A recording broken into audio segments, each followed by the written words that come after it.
Okay, guys, hello and welcome back to Relevant Founders, brought to you by Relevant Software. Relevant is an international software development company that designs, builds, and delivers world-class standard products for Fortune 500 companies and promising startups. Today on the show, we've got Ken Ruggiero, CEO and co-founder of Ascent Funding. Ken, how are you? I'm doing well, thank you. Good, good. Nice to see you today. Nice to see you. I know it's morning your side, evening my side, so nice and early for you. Ken, what I want to do before we get into the mix of things, okay, I want to know a little bit about who is Ken. Tell me a little bit about you and your personal journey. Yeah, I've been on quite a journey over the course of my 30 plus year career now, and started in New York as an accountant and found my way to San Diego, where Ascent is headquartered now, and found my way into higher education finance, more by serendipity than design. And the founding of Ascent is really I'd say the culmination of a little bit of a personal journey I went on when I had to work and save my way through a 4-year bachelor's program at UMass, and then being a dad of 2 sons with my wife here in Southern California, and seeing what their options were to go to our state schools here in California and how hard it is to pay for school. And then sitting on really a treasure trove of performance data that we thought we could build a business off of. So so it's been a journey. I've had an amazing set of experiences, and I work with an amazing set of people. Let's start right from the beginning. Tell us a little bit about Ascent, and tell us what it is you set out to do. Sure. So Ascent's the third business that myself and the team started since the Great Recession back in '08. And the first business is called Gold Solutions, and it now manages $26 billion of consumer loans, solar, home improvement, student loans, medical receivables, credit cards. If an originator or an investor has a pool of loans, then Gold Solutions will manage it. They manage all of the Ascent loans. So we started that business in the recession, and with the idea, if we got data and relationships and built technology, we could do a bunch of things we knew and some things we didn't know with it. The first thing we did with it was build an investing business. So while we were growing the services business, people said, "Hey, we want to sell you our loans." So we oriented Goal Investment Management to buy loans, and that business is just launched its first $200 million structured credit fund after using a lot of the company's own money to make these purchases. So we had access to an enormous amount of data. And in 2015, we got a phone call at Goal. And it was from a nursing school in Denver, and they said, "Hey, Sally Mae just left us. They won't lend to our nurses anymore. We have no lenders for our nurses. Can you guys come in and lend to our nurses?" And we didn't have a lending program. We didn't have any tech. We had a bunch of data, but we actually had a Colorado lending license. So we're like, wow. Yes, we can lend to nurses. So we cobbled together a loan program, got it into the market in 6 weeks, and lent to about 50 nurses going to the Denver School of Nursing. And that intersected us sitting on another data study that we had gotten hired to do in our services business. And the question we were asked was, "Hey, you guys, you have all this data you keep bragging about and all this tech. Can you build us a program for Indiana residents going to Indiana schools?" And it was a nonprofit in Indiana. They said, "Can you build us a loan program? Because you guys have done that in your past." So we said yes. So we got paid to do a research study, and we're sitting on $20 billion of student loan performance from 2000 to 2000 and at the time 16. And we're like, wow. I wonder what the data says about making student loans, and is there a product in here that we could build a business around? And I guess since we're talking 6-7 years later, the answer is yes. Tell me about the first original MVP. How did that look? Yeah, it was interesting because we didn't have time to make the perfect business plan, and we went with an outsource model, and we outsourced literally everything. We didn't. It ultimately took us about 15 months to build our own loan origination system, and we didn't have 15 months. We had 60 days to hit the target for the initial MVP. So we found a tech company that would originate student loans for us. and we didn't have a servicer at the time like we do now in the gold business. So we found a servicer that the loans could get loaded onto, and then we very quickly found outsourced developers that were using offshore developers to start to rebuild some of the tech infrastructure. So the MVP was, we tried not to overthink it, because we're a bunch of data people and a bunch of finance people and a bunch of quants and those types of people. Not a lot of sales and marketing people on the team at the time, and we did tend to overthink some stuff. In some cases, it was a good idea to go a little slower. In other cases, sometimes, especially with credit, if you make loans and everybody pays you back, you don't really learn as much as you could learn if you make loans and people don't pay you back. And that's the life of credit, and you have to accept that on a portfolio basis. So we really cobbled together with our relationships and an infrastructure that requires a lot of compliance, people who we knew and people we could trust, to get our first set of products into the market. Okay, let's just go back slightly a little bit. So when you were outsourcing, how did that work, and what were the challenges working with everything being completely outsourced in such a small amount of time? Yeah, when you outsource, you lose control, and it's a trade-off usually, for speed, for access to resources you can't more readily get, and I would, sometimes cost, right? So I think I've seen management teams, take all of the benefits of outsourcing and then ignore them, and then focus on all of the negatives, right? So I don't want to focus on the negatives. But when we went into outsourcing originations and outsourcing servicing, before we went into outsourcing development of originations and servicing, we knew we had to give up control of our product design to a certain extent, because we had to fit into the boxes that were, pre-existing at the service providers. So it was a bit of a back solve and then a push, right? So we had to back solve, like, this is the product we want, this is the product we can have, and then you reconcile between, can I get the vendor to move, closer to what I want, and am I willing to pay the money for the custom development of the system to get what I need. And so it's a delicate balance of, your triple constraints: time, money, and resources, right? So we were balancing time, money, and resources to hit a date on the origination and the servicing side. Not long side. at all, is it? I mean, that's a very, very short time to build what you were saying in 15 months. That's crazy. Such a short time. Well, the first one got out in 6 weeks, and then the next one got out. We were ready for the next academic year in 2016, and we kept the outsource model while we started to build what we knew we wanted from an internal perspective. When you went from, like, when the company started to grow and it started to develop and you started to build more in-house, did you then start kind of this hybrid kind of work between outsourcing and in-house, or now is it pretty much all in-house? Because I've seen you've got quite a big team now, quite a big engineering team. Yeah, everything was 100% outsourced when we started, because we weren't technology people. We were finance, credit,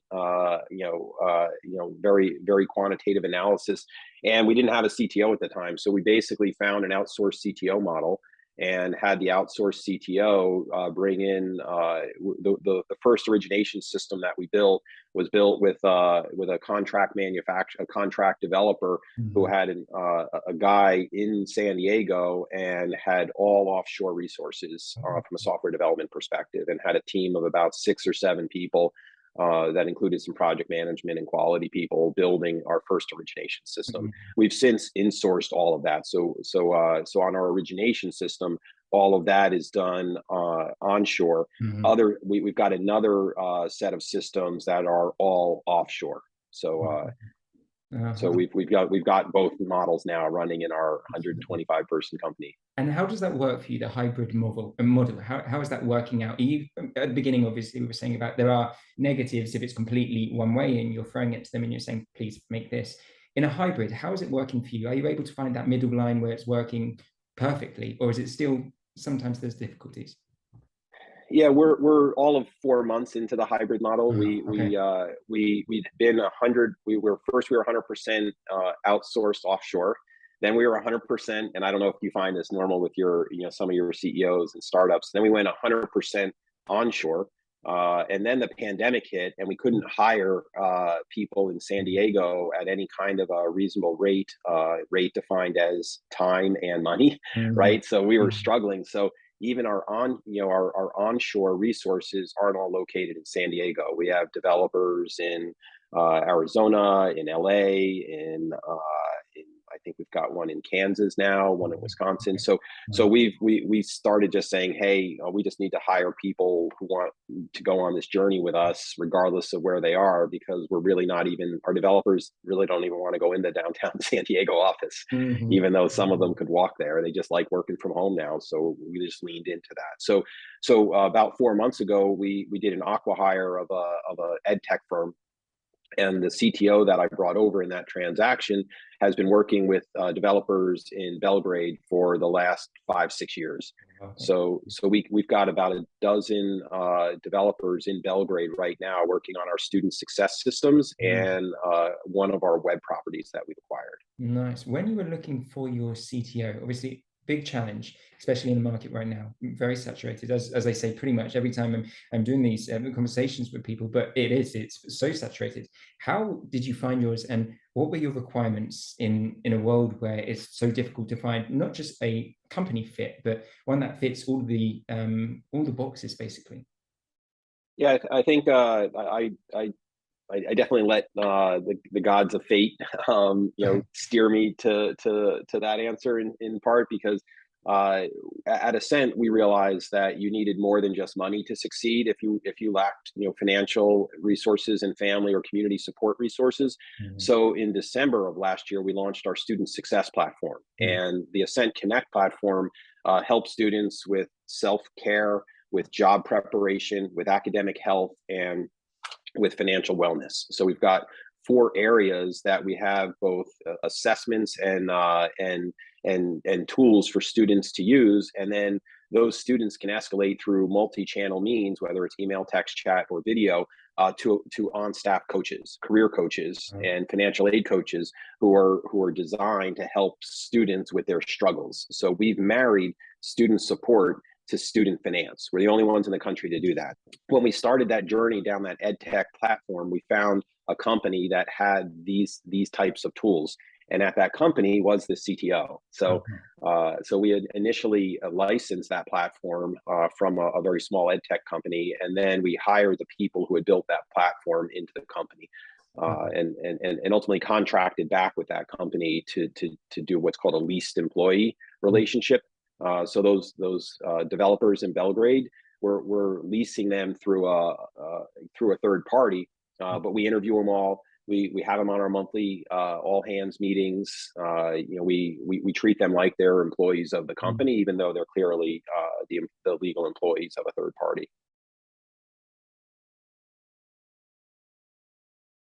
You said obviously the difficulties when you so many tech guys, so many data guys, so many data guys, data brains, data way of thinking at things, and changing and transforming into kind of the tech industry. What were the challenges that came with that personally for you? What did you have to do for yourself to be able to adapt to this new way of working, I guess? Yeah, remember I mentioned that the traditional triple constraints. As a CEO, when you're small and there's only a dozen of you, and you have an idea and you've got access to a developer, you can prototype stuff, get it into market, test it, and get the feedback loop working, and then fix it. What I've learned with when you're taking in literally billions of dollars of requests for loans, you can't really just change things quickly, right? There's people, 2, there's processes, and then 3, there's partners, right? So the people are like, everyone's got a full plate already. They all have they have their individual goals. We've got our team goals, and they're all working. And I can't just drop in a new idea or a new functionality that we want to test like I used to. So I've had to slow down.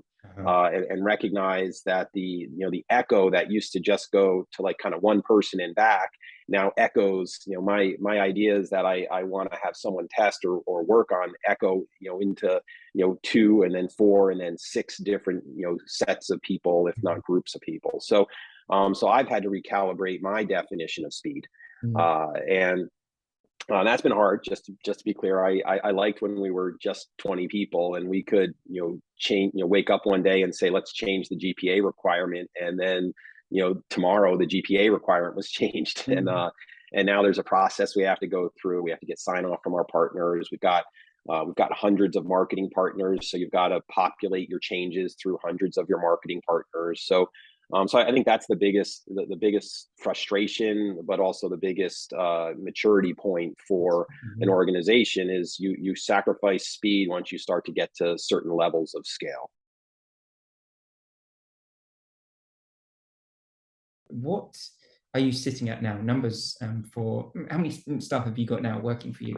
Obviously, you're saying We've got including the contract resources in Belgrade, we've got 120 employees and leased employees. So, and about just about half of them are here in the greater San Diego area, and the other half are spread from Austin to Portland to Belgrade. And was the build of the so we were at 20 for a while, yes? You were at 20 for a while. How quick was the build up to 120, or was it a slow kind of climb? Yeah, it was. So Ascent was, going back to the origin story. Ascent was self-funded inside of the goal businesses. So we took $15 million of the profits we were making from a services business and an investing business and poured the first $15 million of capital into an idea. And so I don't have that origin story that says, hey, I ran around Silicon Valley and I showed my 9-page PowerPoint to a guy or a gal who loved it and gave me a couple million of seed. Like we gave ourselves the quote couple million of seed, and then we gave ourselves a couple more million, because when you're doing student loans, unlike a lot of other tech ideas, the feedback loop of what you built is very long. These are 10-year loans. We do 70% of our lending in 8 weeks of the summer, and then we wait for the student to graduate and or separate from school. So all of the feedback loops, you have to design very long feedback loops in order to just stay, kind of stay relevant and stay innovative for the next season. So we stayed very small until we raised our Series A, and our Series A round was raised in April of 2020. So I don't know what you were doing in April of 2020. If you were, I'm pretty sure you were locked inside of some building or house. We were closing our first $15 million institutional round. So the answer to your question is we were about 40 employees pre-pandemic, and during the last 2 years, through the completion of our Series A and the completion of our Series B round in March of this year, we've really gone on that ramp of we went from about 40 employees, I think was the number pre-pandemic, to 80 a year later, and now we've grown again to about 120 another year later into the pandemic. Tell me about the challenges that come with that, because I've seen that you've won awards basically for your team. So you've won awards for your team, best place to work. How have you kept this kind of closeness and understanding and the same mission out of all of your employees, from going from 40 to 80 to 120? It's 3 different stages. How have you managed to do that? Because that was 2021, I think you won that award. And that was obviously the 40 new employees. What were the challenges that came with that? How did you do it? Yeah, I've always believed, the foundation of a successful business is its culture, and the culture is it's started by the founders, right? It's as the CEO, I am, I'm supposed to be, and I am the, hopefully the true north of the culture of the business, but I'm not the entire, I can't be, right? With 120 people, every time, I say this all the time, every time you add a single employee to your company, you are changing the culture, right? And people are like, well, no, if it's a strong culture. I'm like, no, the culture is the people, and everyone shows up with different views, different backgrounds, different curiosities, different anxieties, and all of that. People show up to work with all of that. And now that you're in people's houses, they're like, the chamber has gotten even larger, right? Because other people are paying attention to what our employees are doing and what they're not doing and when they're doing it. So we've got other views that are influencing our culture. So we put a lot of work into onboarding our employees. So it starts with the interview process, and anyone who tells you that culture and finding good fits starts once you hire people, they're missing a critical element, because it really starts when the HR person calls or your recruiter calls or there's first set of interviews. You're signaling to the labor market, this is who we are. This is how we approach strangers. This is how we approach each other, and you're immediately creating a brand view in that candidate's mind about what does this company stand for, and so we do interview. We have panels of interview. We've got a culture committee at Ascent, and the culture committee is made up of anyone who wants to join it, but you have to be nominated, and you've got to want to put the time in. So someone from the culture committee has an interview, and they can't be in the same group hiring. They interview the person and say, hey, you can ask me any question about the company, about the management team, about the company culture, about our pay practices. And so we take that feedback loop from the culture committee. And thanks to the culture committee, we've rolled out so many employee benefit programs, because we're like, hey, what do the employees need? Not what does management think the employees need? What do the employees think? So I sit down on a monthly basis with the culture committee. They sit down on a monthly basis with the HR group, and they just give feedback, and we prototype new programs with them. One of the programs that came out, we have unlimited PTO. So we're like, hey, we want you to take vacation, and nobody was taking vacation during the pandemic, or they were, and they were feeling guilty because everyone was working a bunch. So we're like, hey, what if we gave everyone like their birthday off? And so the culture committee was like, that's a brilliant idea. Let's do it. And we're like, really? That's a brilliant idea. Like, I think we have like 100% compliance. Now you have a company that promotes wellness, that says you can take, schedule with your manager, take as much time off as you need within reason, obviously. But no one would take their birthday off. We have 100% of the people taking their birthday off now. And you see it show up on the calendar. It says birthday PTO, right? Paid time off. So these are the types. So when it comes down to growth, it starts with the interview process. It starts with your pay practices. It continues with your goal setting and your onboarding, and then it goes continuous messaging. So what does continuous messaging look like? It's not putting your values and your mission and vision statement on your website and on your intranet, right? Like those are table stakes. Yeah, you got to put them there. What we do is on a monthly basis, we celebrate anniversaries. So every month, the manager gets up and celebrates one of the 5 core values of the business that was exhibited by their partner or their colleague over the last year. So now we've got a number of really good things. One, we've got people in engineering who don't like public speaking really getting prepared to present and celebrate the 1-year anniversary of, right? We've got that same manager, not the CEO, barking out what the values are, not the HR department putting posters in the office, right? We've got the head of engineering or the head of QA talking about a QA analyst and what value they showed inside of the work product. And now the whole company, right? Everyone logs onto this because we can do it through Zoom so easily now. And everyone on the company is hearing the value, how it's been applied in work, and is celebrating what someone actually does for a living, which a lot of people don't know. Like, I don't know what they do over there. You don't hear, I don't know what they do over there at Ascent. Tell me, what you personally, okay, so you personally, I've seen that you've moved around a little bit. Yeah, there's been some different areas that you've stayed in the States. What have been the biggest challenges from going from one state to another? Has there been many challenges personally with your businesses that you've had, how people operate differently, how they approach things differently? What have you experienced? Yeah, it's I moved several decades ago. I moved from the New Jersey, New York area to San Diego, and the East Coast is very, very different than the West Coast, to include the waters on the other side. So you get a little bit disoriented.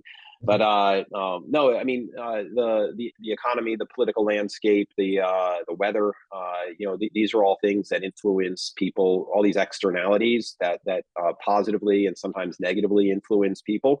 You can't ignore them, and you can't ignore the impact they have on the family. So whenever we're moving anyone into town or moving anyone around, I reflect back to I moved out here when with my wife and my 1-year-old. So we had a lot going on, where we had been really, we were both born and raised in the New Jersey area. So all our friends, my wife had gone to school in the Northeast at Rutgers. So like all of the extended family, all of the high school friends, all of her college friends were all where we lived or around where we lived. And then we left all of that. And when you leave that, you leave your support system, right? Absolutely. You leave your, your babysitters, you leave your weekend softball team, right? You leave the high school friends that you go out on one day, and then the college friends. So when that happens with our employees, we're extra sensitive to creating support systems around what does the family need.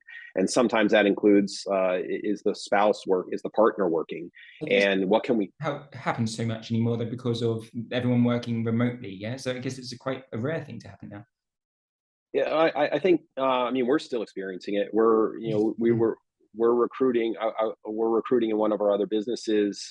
People who want to just get out of Atlanta and relocate to San Diego. They're going on a life's journey, and both of the husband and wife are working, and the husband wants to come work with the gold business, and the wife's an attorney, and we're going to open up our networks to try and make that try and make introductions for the partner to find employment one way or another in San Diego. So yeah, it is a little bit easier to keep that job when you move from one city to another.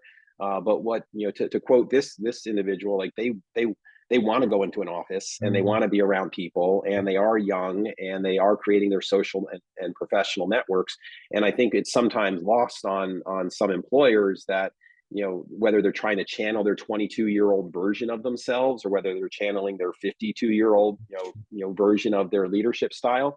I mean, my older son is 25 years old, and he recently relocated to New York City, because he wanted to go into an office, and he wanted to work with his colleagues, and he wanted to, be there when senior management showed up to buy everybody lunch. And those are learning and networking opportunities that this remote work is not providing in some cases to a lot of the employers. And I think we're all going to get the bill for that. Absolutely. And we're not going to like the bill. Mm-hmm. And the bill's not going to have, we're not going to have as well connected employees. We're not going to have as loyal employees.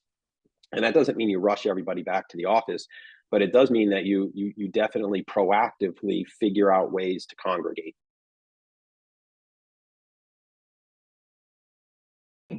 Where would you like to see Ascent in 5 years' time? Where are you going? Are you wanting to grow even bigger and at a pace as you have been over the last 2 years? Or are you okay settling with what you've got and concentrating on what you've got for now? I can't tell you on the growth side, I think, but I can tell you on the 5-year side. So as you've made some kind remarks, we've been recognized in the States as the best student loan program, and one of the best places to work by American Bankers Association, ranked us the second best fintech in the country.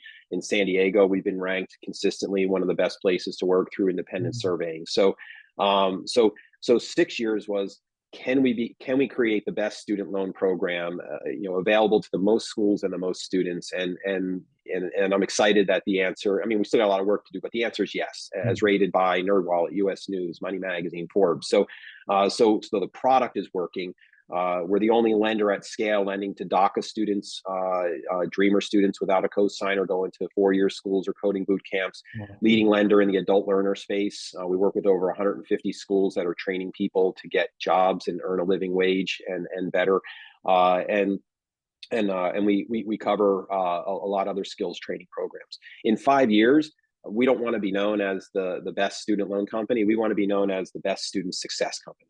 Wow. So we believe that students need more than just money to succeed, and ultimately they need a job, and they need to acquire all the skills, both academic and self-care and financial wellness, in order to be a well-adjusted employee who knows, kind of how to manage their lives.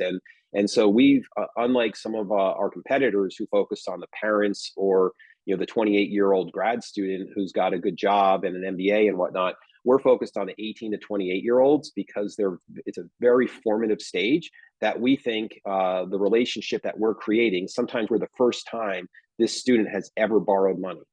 So So we want to teach them inside of our application. We teach them, we give them a financial wellness test. And if they fail, they have to go take 20 minutes of training and then come back and take the test again. And if they fail it, we just don't give them a loan. And people hear that, they're like, wait, you paid for the lead, you paid to run credit, you paid to have these learnings, and then you're not going to make the loan? We're like, yeah, that's the principle we stand on. If you aren't financially well, you shouldn't borrow money, even if it costs us money. So it's been so we've used that as really the first major effort to prove that we could teach students financial wellness, and now we're moving to academic, self-care, and job readiness.